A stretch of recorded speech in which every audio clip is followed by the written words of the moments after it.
Welcome to Student Study YouTube channel. Enjoy today's topic in this video, and if you understand it then like the video and subscribe channel. आज हम start करने वाले हैं kinematics के questions. ये questions खुद से पहले ट्राई करने हैं, उसके बाद आपको सोल्यूशन देखना है। फर्स्ट क्वेश्चन हमारे पास है कि मान लो एक टैप है, वाटर टैप। उस टैप में से वाटर बाहर आ रहा है ड्रॉपलेट्स की फॉर्म में। तो यहाँ पर इस तरीके से हमारे पास 4 ड्रॉप्स अगर हैं, ये है ग्राउंड। तो कंडीशन क्या है कि हर ड्रॉपलेट टी टाइम के बाद गिरता है, मतलब इसमें टी टाइम लगता है, फिर इसको टी टाइम लगता है, फिर टी टाइम लगता है, ऐसे हर ड्रॉप टी टाइम के बाद निकलता है। तो इस तरीके से वो सेम पैटर्न फॉलो कर रहे हैं। एक कंडीशन क्या है, जब ये फर्स्ट वाली ड्रॉप ग्राउंड को टच करेगी उस समय फोर्थ वाली ड्रॉप बाहर आएगी। ओके, अब हमें ये बताना है कि इनकी पोजीशंस यानी इनकी डिस्प्लेसमेंट ग्राउंड से कितनी कितनी होगी, इस ड्रॉप की और उस ड्रॉप की। हम इसे नंबर दे देते हैं। ये मान लो फर्स्ट ड्रॉप हुई, ये सेकंड ड्रॉप हुई, और ये थर्ड ड्रॉप हुई, और ये फोर्थ ड्रॉप हुई। सबकी डिस्प्लेसमेंट हमें बतानी है ग्राउंड से कितनी होगी। हमें गिवन क्या है, सिर्फ ये चीज़ गिवन है एक तो कि टी टाइम इंटरवल में हर ड्रॉप बाहर आती है, और ये पूरी हाइट यहाँ से लेकर यहाँ तक 1.8 मीटर्स है, ऐसा हमें गिवन है। अब हमें फाइंड आउट करना है इन ड्रॉप्स की डिस्प्लेसमेंट। कैसे हम लोग फाइंड आउट करेंगे, इसे अप्रोच करने के एक से ज़्यादा मेथड हो सकते हैं। तो हम लोग एक तरीका सबसे पहले लगा के देखते हैं जिसमें हम कंडीशंस देखेंगे क्या क्या है। सबसे पहले तो ये डाउन मोशन है, सिर्फ डाउनवर्ड मोशन है। दूसरी बात हम देखते हैं गिवन क्या क्या है। एक तो हमें मैक्सिमम हाइट गिवन है, यानी एच की वैल्यू हमें गिवन है 1.8 मीटर। दूसरी हमें एक चीज़ और गिवन है कि इनिशियल वेलोसिटी 0 है, क्योंकि ये तो फ्री फॉल हो रहा है, तो इनिशियल वेलोसिटी इसकी 0 है। तीसरी हमें बात गिवन है कि हर एक टी टाइम इंटरवल पे हो रही है। एक तो हम लोग पढ़ चुके हैं कि टी टाइम इंटरवल पे डिस्प्लेसमेंट क्या होती है, हम लोग डायरेक्टली इस फॉर्मूला को भी यूज कर सकते हैं। जैसे कि हमने क्या पढ़ा था कि डिस्प्लेसमेंट हमेशा रेशो में होती है, अगर वो सेम टाइम इंटरवल्स में हो तो उसका रेशो होता है 1/3/5/5, ऐसे करके चलता रहता है। तो एक मेथड हमारे पास ये है कि हम लोग ये कर सकते हैं कि इसके साथ कोई फैक्टर हमारा मल्टीप्लाई होगा, यानी सबसे पहले डिस्प्लेसमेंट कौन सी हुई, ये वाली हो गई फर्स्ट डिस्प्लेसमेंट, उसके बाद यहाँ से यहाँ तक हुई सेकेंड डिस्प्लेसमेंट, उसके बाद कंप्लीट हो गई थर्ड डिस्प्लेसमेंट। तो हम लोग लिख सकते हैं, इसे हम S1 मानते हैं, इसको हम S2 मान लेते हैं, और इसे S3 मान लेते हैं। तो S3 की वैल्यू हम लोग जानते हैं। तो सबसे पहले हम लोग लिखते हैं कि S1 की वैल्यू क्या हो जाएगी, 1² इंटू कोई फैक्टर होगा, कोई फैक्टर हम लोग ने पढ़ा था साथ में होता है, शुड बी इक्वल टू तो हमें नहीं दे रखा है, 1² x होगी पहली, दूसरी हो जाएगी 2² ऑफ x, और ऐसे तीसरी हो जाएगी 3² ऑफ x। पर हमें थर्ड डिस्प्लेसमेंट गिवन है जो कि 1.8 मीटर है, तो 3² x को हम 1.8 के इक्वल कर देते हैं। तो x की वैल्यू आ जाएगी 1.8 डिवाइडेड बाई 9। तो यहाँ से x की वैल्यू आएगी 0.2 मीटर। 0.2 मीटर आते ही हमारे पास सारे आंसर्स आ जाएंगे कि ये पूरा देखो 0.2 से मल्टीप्लाई करके देखो, इसे 3² को 0.2 से मल्टीप्लाई किया 1.8 मीटर आ गया, ये आंसर आ चुका है। अब S2 की वैल्यू हमारे पास क्या होगी, x की वैल्यू पुट कर दो, 2² इज 4 इंटू 0.2 यानी 0.8 मीटर, ये हमारे पास 0.8 मीटर आ चुका है। इसी तरीके से 1² से x को मल्टीप्लाई कर दो, 1 है, 0.2 से मल्टीप्लाई करेंगे आंसर आएगा 0.2 मीटर। तो ये हमारे पास यहाँ पर सॉल्व हो गया। ये था फर्स्ट मेथड। अब अगर हमें ये फॉर्मूला नहीं ध्यान है तो हम लोग और किस तरीके से इसे कर सकते हैं वो देखते हैं। दूसरे मेथड में हम लोग देखते हैं कि कंप्लीट मोशन कैसा हो रहा है। जब हमने देखा यहाँ से यहाँ तक का मोशन है तो उसमें हमें h की वैल्यू दी है 1/8 और इनिशियल वेलोसिटी 0 है। तो हम ये फॉर्मूला लगा सकते हैं, s is equals to ut plus half at²। और इसमें हमें ये जानना होगा कि हम डाउनवर्ड मोशन की बात कर रहे हैं, तो हम डाउनवर्ड को पॉजिटिव ले रहे हैं इस केस में। तो यहाँ पर एक्सेलरेशन ड्यू टू ग्रेविटी को हम पॉजिटिव लेंगे, g हमारे पास पॉजिटिव होगा, u को भी हम पॉजिटिव ले रहे हैं, और s भी हमारे पास पॉजिटिव होगा, इसकी हम बात कर रहे हैं। तो s की जगह हमारे पास सबसे पहले h है, is equals to initial velocity 0 है, तो ये टर्म 0 हो जाएगी, is equals to half g की वैल्यू हमने 10 पुट कर दी, और t टी हमारे पास टोटल टाइम ले रहे हैं हम, तो टी स्क्वायर, सबसे पहले टी स्क्वायर की वैल्यू निकालने की कोशिश करेंगे। एच की वैल्यू हमें दे रखी है 1.8 इज इक्वल्स टू, ये हो जाएगा 5 टी स्क्वायर, तो यहाँ से टी स्क्वायर की वैल्यू आ जाएगी 1.8 by 5 which implies t is equals to under the root of 1.8 by 5। इसे कैलकुलेट करेंगे तो हमारे 0.6 सेकेंड आ गया। लेकिन टी बना किसका है, यहाँ पे भी टी, यहाँ पे भी टी, यहाँ पे भी टी, यानी T plus T is t capital T. That means capital T is equal to 3 times of t which is equals to 0.6 second. तो यहाँ से स्मॉल t की वैल्यू आ जाएगी 0.6 by 3 which is equal to 0.2 second. हमें पता चल चुका है कि t की वैल्यू 0.2 सेकेंड है। अब अगर हमें S1 या S2 निकालनी हो तो हम सबसे पहले S1 के लिए काम करते हैं। S1 इज इक्वल टू, ये फॉर्मूला लगाएंगे, S is equal to ut plus half at square. Initial velocity 0 है तो आंसर है हाफ, a की वैल्यू g है, g is 10 into t square, t कितना है 0.2 ही है पहले केस में, यहाँ से यहाँ तक 0.2 ही है, तो 0.2 का स्क्वायर आ जाएगा हमारे पास। तो यहाँ से 0.2 का स्क्वायर हो गया, तो आंसर हमारे पास आ जाएगा 0.2 मीटर। इसी तरीके से हम S2 जब कैलकुलेट करेंगे, S2 तो उसमें t और t 2t आ चुका है, तो यानी ut plus half at square, u 0 है, हाफ g की वैल्यू 10 है, उसके बाद 2 इंटू 0.2, 2 इंटू 0.2 का होल स्क्वायर हमारे पास आ जाएगा। इसे जब कैलकुलेट करेंगे तो आंसर आएगा 0.8 मीटर, और S3 की हमें वैल्यू दे रखी है। इसी तरीके से हम कुछ भी कैलकुलेट कर सकते हैं। नेक्स्ट क्वेश्चन हमारे पास है, ए juggler has 4 balls, each ball rises to a height of 5 meter. Position of other 3 balls when 1 ball is in his hands.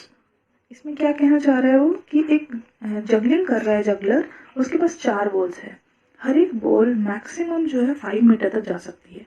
हमें 3 बॉल्स की पोजीशन बतानी है जब एक बॉल उसके हैंड में है। ठीक है, इसमें हम क्या करेंगे, सबसे पहले फिगर मैटर करती है कि हम कैसे उसे बनाते हैं, कैसे हम इमेजिन करते हैं इस क्वेश्चन को। फिजिक्स के क्वेश्चन करने के लिए इमेजिनेशन पावर ही अच्छी होनी चाहिए, उसके बाद क्वेश्चन बहुत ईजीली हो जाएंगे। देखो हमारे पास सिर्फ एक बात है कि एक बॉल उसके हाथ में है, तो हम ये सरफेस लेते हैं हैंड का, कि मान लो ये इसका हैंड है और एक बॉल उसके हैंड में है। ओके, एक बॉल इधर है, अब जगलिंग कर रहा है तो इस तरीके से बॉल घूम के वापस आएगी। हमें 3 बॉल्स की पोजीशन को डिसाइड करना है। हमने मोशन में एक बात पढ़ी थी 1D मोशन में, कि जब कोई बॉल हम नीचे से ऊपर उछालते हैं फिर वो वापस नीचे आती है, तो हम ये जानते हैं कि उसकी यहाँ पे जो वेलोसिटी होती है वापस आते हुए वही वेलोसिटी होती है। और सेम हम लोग बात कर रहे थे कि जितने तरीके से वो ऊपर जा रही है, जैसे यहाँ पर जितना टाइम लिया है उसने जाने में, वापस में भी उतना ही टाइम लेगी। इसका मतलब साफ ये हो गया कि इस केस में इस तरीके से मान लो बॉल्स जा रही है, घूम के वापस आ रही है, ये हो गया बॉल्स का सर्कल। इसमें हमारे पास क्या होगा, अगर एक बॉल नीचे है मतलब एक बॉल उसके हाथ में है, तो एक बात पक्की है कि एक बॉल तो ऊपर होगी ही होगी उसके कॉरेस्पॉन्डिंग, और क्या होगा, बाकी की दो बॉल साइड में होगी कहीं पर, मान लो यहाँ है और एक यहाँ है। ये हमने नंबरिंग कर दी 1, 2, 3 और 4, ये बॉल्स हैं उसके पास। अब हमें एक बात भी पक्की है, क्योंकि वो जगलिंग कर रहा है और ये सिस्टमेटिक वे में हो रहा है, तो ये बात है कि हर बॉल t टाइम में ही जा रही होगी, यानी 1 से 2 जाने में कितना टाइम लगा होगा, t ही लगा होगा, और ऐसे ही 2 से 3 जाने में भी t टाइम लगा होगा। सिमिलरली 3 से 4 जाने में भी t लगा होगा, और 4 से 1 वापस आने में भी t लगा होगा। तो ये बात हमें खुद से पता करनी है, क्योंकि ये एक सिस्टमेटिक वे में चल रहा है। ओके, अब हमें क्या करना है, हमें गिवन क्या है, मैक्सिमम हाइट कितनी हो सकती है। 4 बॉल्स है, हर एक बॉल मैक्सिमम 5 तक जा सकती है। मैक्सिमम मतलब ये हैंड से यहाँ तक 5 में जाएगी, तो यानी यहाँ से लेकर ग्राउंड तक का या उसके हाथ तक का डिस्टेंस हो गया 5 मीटर। अब हमें फाइंड आउट क्या करनी है, सबकी पोजीशंस का मतलब ग्राउंड से हमें बताना है ये कितनी दूरी पर है, ये कितनी दूरी पर है और वो कितनी दूरी पर है। अब h हमें 5 मीटर दिया है और हमें u नहीं दिया है, पर हम एक बार जानते हैं कि जब यहाँ से हम उसके हैंड से स्टार्ट करेंगे तो ऊपर तक जाने में जो वेलोसिटी यहाँ पर होगी वो 0 होगी, क्योंकि यहाँ से इंक्रीज कर रही है वेलोसिटी, मैक्सिमम पॉइंट पे 0 होगी, तभी तो उसके बाद फिर से इंक्रीज करना स्टार्ट करेगी। ठीक है, तो इसलिए हमें ये पता है कि 3rd पॉइंट पर वेलोसिटी 0 है, तो वेलोसिटी 0 है तो फॉर्मूला लगा देते हैं हम v = u + at का। तो v 0 है इज इक्वल टू u नहीं जानते, प्लस a की जगह आ जाएगा -g, क्योंकि हम पॉजिटिव डायरेक्शन अपवर्ड मान रहे हैं और g नीचे लग रहा है। ठीक है, ये आ जाएगा। उसके बाद t हम ये हो जाएगा 2t, क्योंकि ये t लग रहा है और t लग रहा है, 2t का इंटरवल हमें यहाँ पे लग रहा है। ठीक है, तो यहाँ से u की वैल्यू आ जाएगी 2gt। ये हमारे पास आंसर आ गया u के लिए। ओके, तो हम लोग यहाँ पे लिख के रख लेते हैं कि यहाँ पे हमारे पास u की वैल्यू आई है ट्वाइस ऑफ gt। अब हम सेम मोशन में ये जानते हैं कि यहाँ से यहाँ तक जाने में 5 मीटर लगता है, यानी ये डिस्प्लेसमेंट जो है ये 5 मीटर है। तो डिस्प्लेसमेंट का फॉर्मूला लगाते हैं, s is equal to u t plus half a t square. तो s की जगह हम h पुट कर रहे हैं, h की वैल्यू है हमारे पास 5 डिस्प्लेसमेंट है उसका। यू टी देखो, u हमारे पास है 2gt इंटू टाइम कितना है यहाँ से यहाँ तक जाने में, twice of t, 2t cover हुआ है, तो हम फिर से लेंगे 2t प्लस हाफ एक्सेलरेशन है minus g t square, t कौन है 2t है, तो 2t का होल स्क्वायर ये आ जाएगा हमारे पास। तो 5 is equal to 4g t square minus half g into 4t square, ये हो जाएगा। g की वैल्यू हम यहाँ से पुट कर सकते हैं। अब देखो यहाँ से t की वैल्यू निकालना इजी है, क्योंकि सब कुछ हम जानते हैं, g की वैल्यू पुट करते ही t की वैल्यू हम निकाल सकते हैं। तो यहाँ से निकाल लेते हैं 4 into 10 t square minus 1/2 into 10 into 4 t square. तो यहाँ से बन गया 40 t square minus 20 t square is equal to 5 which is equal to 20 t square. तो t की वैल्यू आ जाएगी 5/20 का रूट, ये वैल्यू हमारे पास t की आ जाएगी। तो यहाँ से आया ये 1/4 यानी 1/2 यानी 0.5 सेकेंड। तो टाइम की वैल्यू हमारे पास आ गई 0.5 सेकेंड। ये हम लोग लिख लेते हैं यहाँ पर, t की वैल्यू 0.5 सेकेंड आ गई। अब तो ऑलमोस्ट सॉल्व हो ही गया है पूरा। अब हम डिस्प्लेसमेंट निकालना चाहते हैं 1, 2, 3 और 4 चारों बॉल्स की। उसके लिए पहले हम u में t की वैल्यू पुट करके u निकाल लेते हैं। u की वैल्यू है 2gt यानी 2 इंटू 10 इंटू 0.5। तो यहाँ से u की हमारे पास वैल्यू आ जाएगी 10 मीटर पर सेकेंड आ जाएगी हमारे पास। तो अब हमें क्या करना है, बस डिस्प्लेसमेंट निकालते चलना है। u है हमारे पास और t है, ut दोनों है। तो अब हम करेंगे s is equal to u t plus half a t square वाले फॉर्मूले का यूज। तो सबसे पहले सेकेंड वाली बॉल की डिस्प्लेसमेंट निकालते हैं इसकी। ओके, इसके निकालने के लिए सिर्फ t टाइम लगा है हमें यहाँ से, तो हम देखते हैं कितनी ऊपर तक ये जा रही है।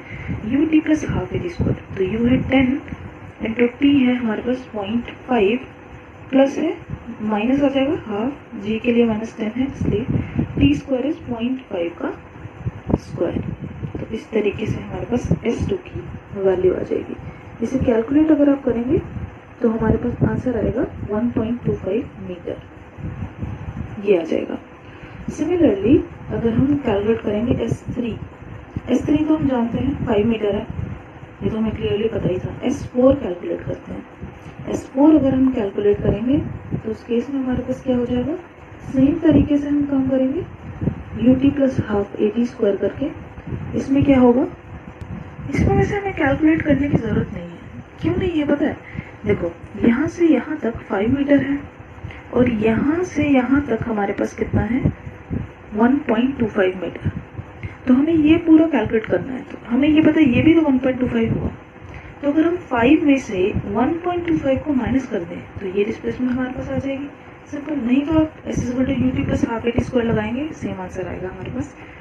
तो ये हो जाएगा 5 minus 1.25 which is equals to 3.75 metre. तो ये हमारे पास आंसर हो जाएगा। इस तरीके से हम इस टाइप के क्वेश्चन को सॉल्व कर सकते हैं। अब इस सेम क्वेश्चन को सॉल्व करने का एक और मेथड है हमारे पास जो शॉर्टकट होगा इससे। हम लोग एक चीज़ जानते हैं कि डिस्प्लेसमेंट इन nth सेकेंड में हमने पढ़ा था, उसका एक रेशियो होता है। अगर वो t टाइम इंटरवल के बाद हो रहा है तो उसका रेशियो होता है ऑड नंबर्स का, यानी 1:3:5:7 इस तरीके से वो चलता रहता है। nth सेकेंड में हम इधर जो मोशन को एनालाइज करने वाले हैं वो डाउनवर्ड मोशन होगा। पहले डाउनवर्ड क्यों देख रहे हैं, क्योंकि डाउनवर्ड ही एक तरीके से स्टैंडर्ड मोशन है। वो भी पता चलेगा कैसे। देखो जब बॉल जो है थर्ड पोजीशन पे थी, थर्ड पोजीशन पे उसकी वेलोसिटी 0 थी हम जानते हैं। उसके बाद धीरे धीरे वो बढ़नी शुरू हुई, ठीक है, क्योंकि डाउनवर्ड मोशन में इंक्रीमेंट हो रहा है, जबकि अपवर्ड मोशन में क्या हो रहा है, शुरू में कुछ वेलोसिटी थी, कम होते होते जीरो हो गई। इसीलिए हम इस मोशन को अभी नहीं देख रहे हैं, पहले हम इसको देख रहे हैं, क्योंकि हमने डिस्प्लेसमेंट nth सेकेंड में ये ऑर्डर इंक्रीमेंट के लिए देखा है। इंक्रीज हो रहा है 1 के बाद 3, 3 के बाद 5, इस तरीके से। इसमें कंडीशन है कि टाइम इंटरवल सेम होना चाहिए, ये जानते हैं हम लोग। टाइम इंटरवल सेम है, इसका मतलब किसी एक सेकेंड में, यानी 3 से 4 तक जाते हुए nth सेकेंड में, और 4 से फिर से 1 तक आते हुए हमारा जो इंक्रीमेंट फेज है वो 1357 टाइप से है। अच्छा, अब हम मान लेते हैं कि यहाँ से यहाँ तक जो डिस्प्लेसमेंट हुआ वो 1 इंटू समथिंग होगा, और फिर 4 से वापस 1 तक जो हुआ वो 3 इंटू समथिंग होगा, और टोटल हमारे पास है 5, यानी सम बनेगा 5। तो यहाँ से आ जाएगा 1 इंटू एक्स, वो फैक्टर हम x मान लेते हैं, x के साथ हमने ऐड कर दिया यहाँ से यहाँ तक का डिस्प्लेसमेंट, यानी 3 times of x should be equal to 5 metre, यानी 4x is equal to 5 metre. तो x की वैल्यू आ जाएगी 5/4 which is equal to 1.25 metre. x की वैल्यू आ गई, मीटर नहीं है तो फैक्टर है, तो ये 1.25 आ गया सिंपल। अगर हमें ये पता चला कि यहाँ से यहाँ तक जो डिस्प्लेसमेंट हुआ है उसकी वैल्यू 1.25 है, तो हम ये पता लगा सकते हैं यहाँ से यहाँ तक कितनी है, यहाँ से यहाँ तक है 3 टाइम्स ऑफ x, तो 3 times of x is equal to 3 into 1.25, जो कि होगा 3.75 मीटर। तो इस तरीके से हमें पता चल गया यहाँ से यहाँ तक या फिर यहाँ से यहाँ तक 3x का डिस्प्लेसमेंट है जो कि 3.75 मीटर है, और ऊपर दोनों में कितना है 1.25। आंसर हमारा आ गया। अब यहाँ से अगर हम एनालाइज कर रहे होते तो हम इसे 1x और इसे 3x नहीं मान सकते, क्योंकि यहाँ पर डिक्रीमेंट हो रहा है, इंक्रीमेंट नहीं हो रहा है, क्योंकि वेलोसिटी पहले ज़्यादा है, धीरे धीरे कम हो रही है। तो यहाँ पर रिवर्स चलेगा, यानी पहले 3 चलेगा फिर 1 चलेगा, क्योंकि 2 ही है इसलिए 3 और 1 लिया है। 3 होते तो हम 5 से चलते, 5 3 1 ऐसे होता, और यहाँ पे 1 3 5 ऐसे होता। ठीक है, क्योंकि downward motion is incremental and upward motion is decremental. तो इस तरीके से हम इसको फाइंड आउट कर सकते हैं। दोनों के डिस्प्लेसमेंट हम निकाल चुके हैं दोनों मेथड से, तो ये आपको ट्राई करना है। नेक्स्ट क्वेश्चन हमारे पास है कि एक हाइट पर, ये ग्राउंड है नीचे, और ये मान लो स्मॉल h एक हाइट है जिसकी वैल्यू हमें दी है 65 मीटर। 65 मीटर ऊपर एक हॉट एयर बलून है, इस तरीके से बना लेते हैं, ये बलून है।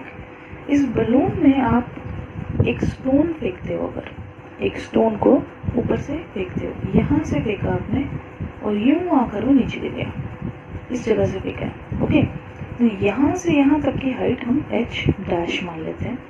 ओके, इस स्टोन को फेंकने की एक इनिशियल वेलोसिटी है जो कि u है, which is equal to 12 metre per second. 12 metre per second. Okay, ये इन्फॉर्मेशन है हमारे पास।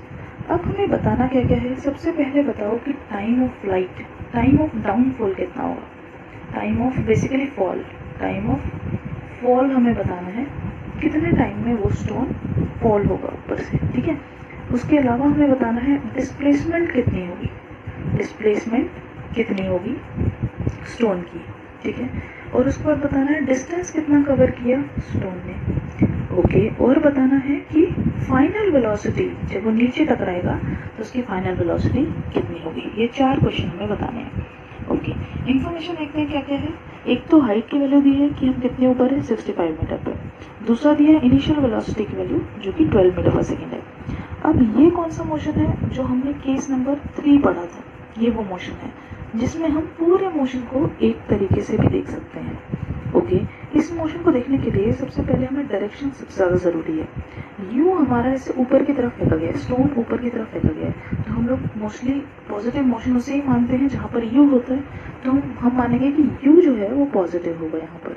अच्छा, यू पॉजिटिव होगा तो जी क्या हो जाएगा अपने पास, जी तो नीचे लग रहा है पर हम ऊपर को पॉजिटिव मोशन मान रहे हैं, इसका मतलब जी नेगेटिव, तो जी को यहाँ पर नेगेटिव मान लेते हैं हम लोग, नेगेटिव। ओके, ये भी समझ में आ गया।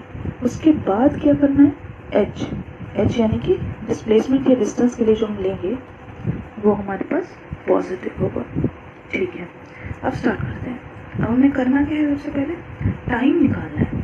टाइम निकालने के लिए सिर्फ फॉल का टाइम लिखो, ये तो ऊपर जाने का टाइम है, बेसिकली वो बोल रहा है फॉल करने का टाइम, यानी यहाँ से यहाँ तक का टाइम निकालना है। तो अगर हम पूरा टाइम निकाल के स्मॉल h डैश का टाइम अगर माइनस कर देते हैं तो हम आंसर पर पहुंच सकते हैं। ठीक है, सबसे पहली अप्रोच लगाने के लिए हम लोग ये देख सकते हैं कि गिवन है h, डिस्प्लेसमेंट हमें गिवन है, तो हम फॉर्मूला कौन कौन सा लगा सकते हैं।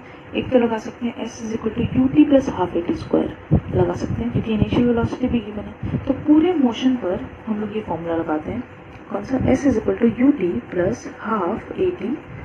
देखो जब यहाँ से यहाँ तक जाएगा तो डिस्प्लेसमेंट कितनी होगी, सोर्स से डेस्टिनेशन तक शॉर्टेस्ट पाथ, यानी ये हो जाएगी डिस्प्लेसमेंट ये, और हम अपवर्ड मोशन को ले रहे हैं पॉजिटिव और डिस्प्लेसमेंट आई नीचे, तो इस केस में डिस्प्लेसमेंट अगर हम बात करें तो नेगेटिव हो जाएगी, जो अभी हम केस ले रहे हैं। तो यहाँ से आएगा -65 which is equal to ut यानी 12। ये माइनस का मतलब हमें पता होना चाहिए। देखो डिस्प्लेसमेंट यहाँ से है, सोर्स से लेकर डेस्टिनेशन, यानी हम नीचे की तरफ आ रहे हैं, पर हमने पॉजिटिव मोशन लिया है ऊपर वाले को, इसीलिए नेगेटिव आया है। Okay, -65 is equal to ut, t कौन सा, पूरा टाइम को कैपिटल टी लिख लेते हैं, ut प्लस ½ g अपवर्ड -10 है, -g, और t² जो हम नहीं जानते तो t² हो जाएगा, ये कट हो जाएगा तो काट देते हैं यहाँ से, 5 आ जाएगा। तो -65 is equal to 12t - 5t²। ये क्वाड्रेटिक इक्वेशन हमारे पास बन गई है। 5t² - 12t - 65 is equal to 0। यहाँ से हमें t की वैल्यू चाहिए, t is equal to -b ± √b² minus plus हो जाएगा 4ac, 4a और c अपॉन 2a। ये इसे हमें सॉल्व करना है। इसे हम सॉल्व करेंगे तो हमारे पास आएगा 12 ± 38/10। तो यहाँ से हम सिर्फ पॉजिटिव वैल्यू लेंगे टाइम की, नेगेटिव नहीं लेंगे, तो माइनस हटा देते हैं। तो हम करेंगे तो ये हो जाएगा 50/10, 5 सेकेंड्स। तो टाइम की वैल्यू हमारे पास आ गई 5 सेकेंड। कहाँ से कहाँ तक है, कंप्लीट यहाँ से नीचे ड्रॉप करने तक का टाइम हमारे पास आया है 5 सेकेंड्स। ओके, लेकिन अब हमें निकालना है सिर्फ फॉल का टाइम, यानी नीचे आने का टाइम। उसके लिए पहले हमें ये पता होना चाहिए कि यहाँ से यहाँ तक का, ऊपर जाने तक का टाइम कितना लगा, उसके बाद ही हम इसे माइनस कर पाएंगे 5 में से। तो हम यहाँ पे पहले साइड पे लिख लेते हैं कि टाइम जो टोटल है, टी टोटल उसे लगा है, वो है 5 सेकेंड्स। अब कैलकुलेट करते हैं आगे। अब इसे कैलकुलेट करने के लिए, यहाँ के टाइम को कैलकुलेट करने के लिए हम लोग को एक बात पता है कि मैक्सिमम पॉइंट पे वेलोसिटी 0 हो जाती है, ये जानते हैं हम, v 0 हो जाएगी। फॉर्मूला लगाते हैं v = u + at। कौन से मोशन की बात कर रहे हैं ये ध्यान रखना है, यहाँ से लेकर पीक मोशन तक, इस छोटे से मोशन की हम बात कर रहे हैं, जिसमें h' उसका डिस्टेंस या h' ही उसका डिस्प्लेसमेंट होगा। तो v = u + at, 0 is equal to initial velocity same है यहाँ पर 12 प्लस a की जगह g -10 और t हमें निकालना है। ओके, तो 12 इज इक्वल टू 10t। तो यहाँ से t आ गया 1.2 सेकेंड। तो ये स्मॉल t यहाँ से यहाँ तक जाने में लगा है 1.2 सेकेंड। तो हमें क्या निकालना था, t of fall, t fall यानी सिर्फ पीक से नीचे तक का टाइम। तो हम टोटल टाइम में से पीक तक का टाइम माइनस करेंगे। टोटल टाइम 5 सेकेंड था, तो 5 में से माइनस करना है 1.25। तो t ऑफ फॉल हमारे पास आ जाएगा 3.75 सेकेंड्स हमारे पास आ जाएगा। तो फर्स्ट आंसर हमारे पास आ गया है। तो अब हम इसकी जगह ये आंसर लिख लेते हैं और आगे कैलकुलेट करते हैं। अब हमें कैलकुलेट करना है सेकेंड पार्ट, जो कि है डिस्प्लेसमेंट। डिस्प्लेसमेंट तो साफ ही दिख रही है, जब स्टोन यहाँ से यहाँ मूव किया तो सोर्स से डेस्टिनेशन तक का शॉर्टेस्ट पाथ है ये, जो कि है 65 मीटर। तो सीधे सीधे डिस्प्लेसमेंट का आंसर तो सीधे आ जाएगा 65 मीटर डाउनवर्ड, नीचे की तरफ है 65 मीटर। ओके, ये आंसर आ जाएगा। अब हमें निकालना है डिस्टेंस। स्टोन ने पूरा यहाँ से लेकर यहाँ तक डिस्टेंस कितना कवर किया। देखो हम ये जानते हैं कि यहाँ तक का तो 65 मीटर है ही, और ये स्मॉल h' है और ये भी स्मॉल h' ही होगा, दोनों इक्वल होंगे यहाँ से यहाँ तक का, ठीक है, जाने और आने का। यानी अगर हम 65 मीटर में ट्वाइस ऑफ h' को ऐड कर दें तो हमारे पास डिस्टेंस आ जाएगा। तो डिस्टेंस की वैल्यू है 65 प्लस ट्वाइस ऑफ h'। तो हमें सिर्फ h' निकालना है और डिस्टेंस का वैल्यू मिल जाएगा। ओके, h' निकालने के लिए हम ये जानते हैं, h' में हम टाइम कैलकुलेट कर चुके हैं 1.25 सेकेंड यहाँ से यहाँ तक जाने का, v 0 करके। अब हमें डिस्प्लेसमेंट का फॉर्मूला लगाना है, वो होता है s = ut + ½ at²। ये हम जानते हैं। तो ये फॉर्मूला हम लोग सबसे पहले लगाएंगे। डिस्प्लेसमेंट कितना है h डैश, इस मोशन को ले रहे हैं यहाँ से पीक तक का बस, तो इसमें है h डैश है डिस्प्लेसमेंट। इनिशियल वेलोसिटी है 12, टाइम कितना है 1.2 प्लस हाफ a की जगह है -g into t square is 1.2 का स्क्वायर। यहाँ से जब हम h डैश की वैल्यू कैलकुलेट करेंगे तो हमें मिलेगा 7.2 मीटर्स। ठीक है, अब हमें क्या करना है, डिस्टेंस कैलकुलेट करना है। तो डिस्टेंस में है 65 प्लस ट्वाइस ऑफ h यानी 7.2, यहाँ से हमें 79.4 मीटर। तो ये हमारे पास आंसर है 79.4 मीटर। अब हमें फाइनली सिर्फ फाइंड आउट करना है फाइनल वेलोसिटी जब ये यहाँ पर टकराएगा। ये पूरा मोशन ले लेते हैं और फाइनल वेलोसिटी क्या होती है, v equal to u plus a t, v is equal to u plus a t. तो v is equal to u की वैल्यू है 12 प्लस -10 a इंटू t की वैल्यू हमने टोटल t की वैल्यू जो निकाली थी 5 सेकेंड, ये आ जाएगी। तो यहाँ से फाइनल वेलोसिटी हमारे पास आ गई 12 minus 50 which is equal to -38 metre per second. ये हमारे पास आंसर हो जाएगा फाइनल वेलोसिटी का। तो आज के लिए इतना ही। Thank you very much.